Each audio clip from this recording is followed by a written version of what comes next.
Hello, everyone, and welcome to Virtual Craft Night, hosted by the Greater Sudbury Public Library and the Greater Sudbury Museums. Tonight, we'll be looking at a few different options for making seed starting pots that are light on the planet and your wallet. First, let's take a look at some of the supplies you may want to have on hand. Keep in mind that I'll be sharing several different options with you tonight, so not all of the supplies on this list are necessary. You may even want to check out the rest of this video and decide which option is best for you before you start gathering your supplies.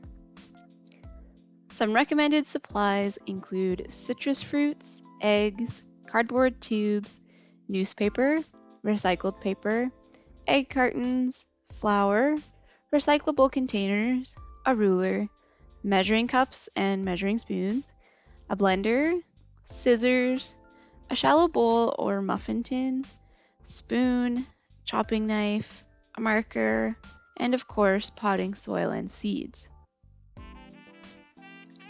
Let's get started with our first project, cardboard tube planters.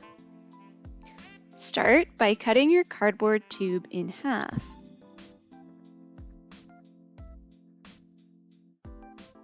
Next, we'll create 4 flaps by making 2 cuts. Each one is approximately 2.5 centimeters long, dividing the bottom of our cardboard tube into 4 sections. Fold the flaps towards the middle, one at a time. We're going to tuck our final flap under the first one. If you've ever closed a cardboard box without tape, it's the same idea.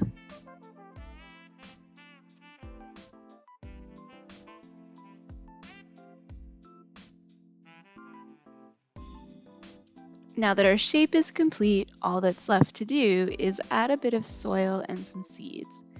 Technically, your cardboard tube pots are biodegradable, so you could plant your seedling into the ground, cardboard pot and all. However, some soils take longer to break down cardboard, and the roots of your seedling might have a hard time breaking through to the soil below. You might consider removing the soil block from the tube before planting and tossing your pot in the compost. A little larger than the cardboard tube pot, newspaper pots are another great biodegradable option. Start with half a sheet of newspaper. Fold it in half the short way. Next, fold it in half the long way. Firmly crease this fold, as this will be your center line. Then return to the previous step. Take both corners and fold them towards the center line, creating a pointed triangle-shaped end.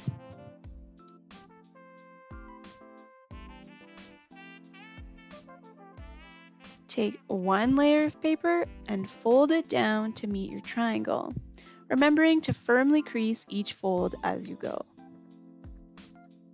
Take this same layer and fold it down one more time. Flip your work over. Once again, take the corners and fold them towards the middle line.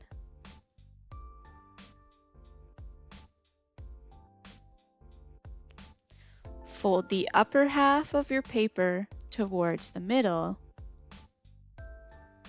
Fold the upper half down again, crease firmly, then open it back up.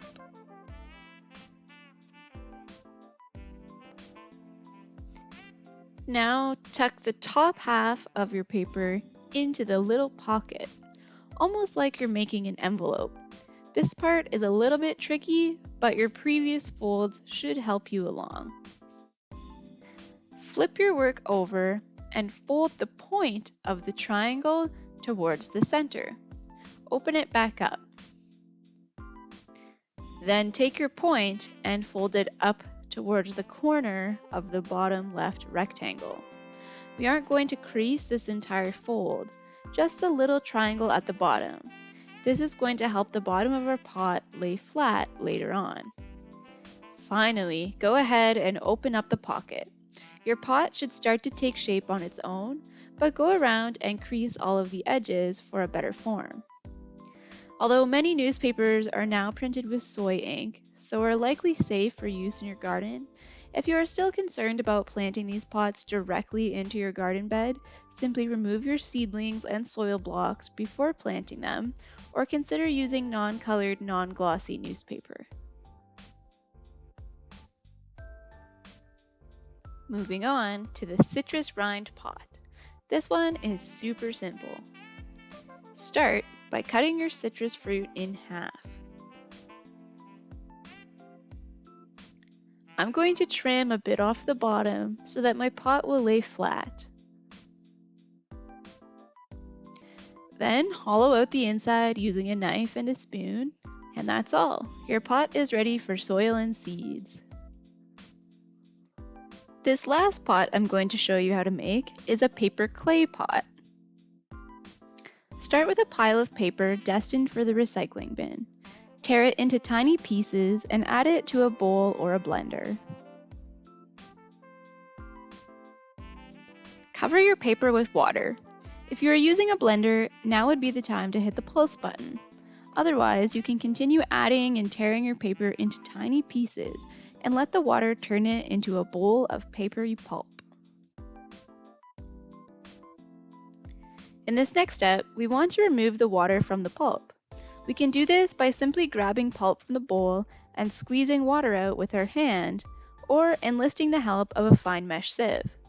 What you want at the end of the process is a ball of wet paper.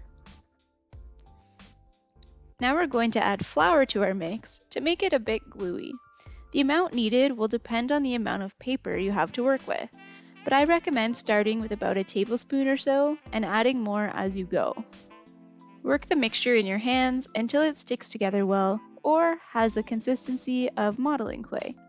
If it feels too dry, slowly add more water. If it feels too wet, add more paper pulp, and if it's having trouble staying together, add a bit more flour. Once you have a ball of paper clay, you can go ahead and make your pots. I'm using a silicone muffin liner as a mold, but you could use a small bowl or muffin tin as a shape reference. Your pots will still be quite delicate when wet, so if you can, wait until they have dried completely to remove them from the mold. Add soil and seeds and plant away. These are just some ideas for making your own sustainable seed starters. There are plenty of other options out there that are compostable or recyclable and cost-free. Egg cartons, eggshells, and recycled food, drink, and packaging containers, to name a few. If you plan on using recycled containers, be sure to poke a few holes in the bottom for drainage. If you need more info regarding the compostability of an item, you can always look it up on the City of Greater Sudbury's WasteWise app. www.greatersudbury.ca/live/garbage-and-recycling/waste-wise. If you're looking for more information to get started planting your seeds, the Sudbury Community Garden Network has a fantastic list of resources on their site, sudburycommunitygardens.ca/resources. Do you have any other creative seed starting container ideas? Let us know in the comments section of this video. Thanks so much for tuning in. Happy planting, and we'll see you again for another virtual craft night.